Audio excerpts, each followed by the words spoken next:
Hello there, my name is Kirk. I'm a marketer and filmmaker based in Melbourne, Australia. And like me, you were probably really excited when Apple released the Studio display because it meant you no longer had to get a small loan of $1 billion to go buy an Apple branded display.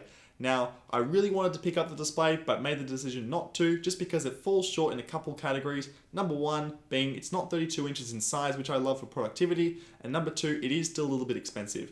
Now, something that does fit the first category, being 32 inches, is the Pro Display XDR, but again, that is just a little bit expensive, so I've always been on the hunt to find something that is just like it, with the minimal bezels, clean design, and 32 inches in size, that doesn't cost an arm and a leg, of course.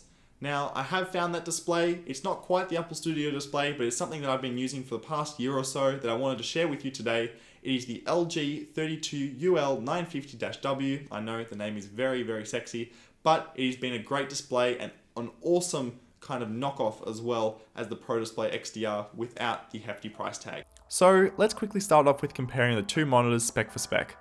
The Studio display has a 27-inch 5K panel with 600 nits in peak brightness.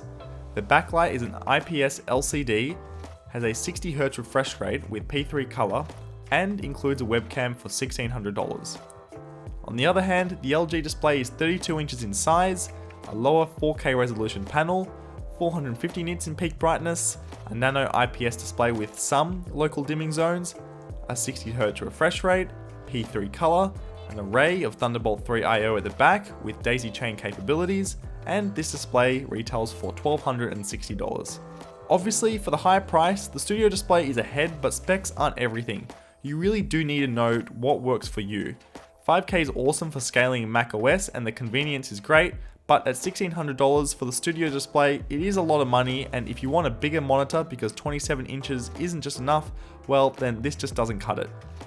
That's why I'm absolutely in love with this monitor. I mean, just looking at it, it looks so similar to the Pro Display XDR. At the same screen size, the uniform slim bezels that wrap around the entire display, and even better, the no branding at all, makes this monitor seriously great, and from a distance, it looks just like the Pro Display XDR. As I do a lot of color grading, I configure the monitor to the Rec 709 Gamma 2.2 profile inside the monitor settings and use a color calibrator, and it looks absolutely fantastic. As it covers 98% of the DCI P3 color range, it matches the colors on my MacBook pretty much perfectly, and at 32 inches, the extra screen size makes it awesome to video edit and photo edit off of. A quick look at the back of this monitor. It is a boring white plastic, but there's a lot of I/O at the back, including HDMI, display ports, USB, but most importantly, it is Thunderbolt 3, and you can daisy chain two monitors together, meaning in total you can put 3 of these monitors into each other with one cable going into your MacBook.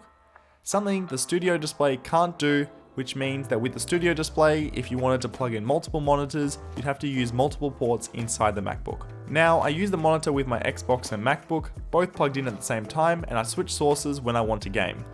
And of course, it's attached to this AdTech stand, which makes it perfectly centered inside the desk, and also cable managements right down under the desk as well too, whilst offering height adjustment as well.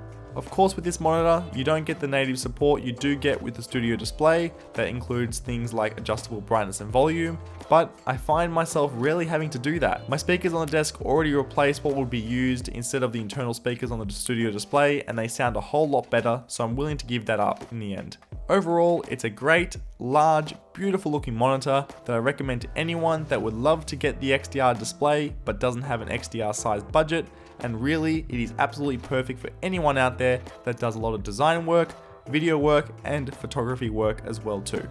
Thank you so much for watching. I hope you enjoyed this video on the LG display. I hope you love it just as much as I do, and I'll leave a link to it in the description below. If you have any questions about it, please don't hesitate to let me know as well. Until next time, have a wonderful day, stay safe, and of course, do take care.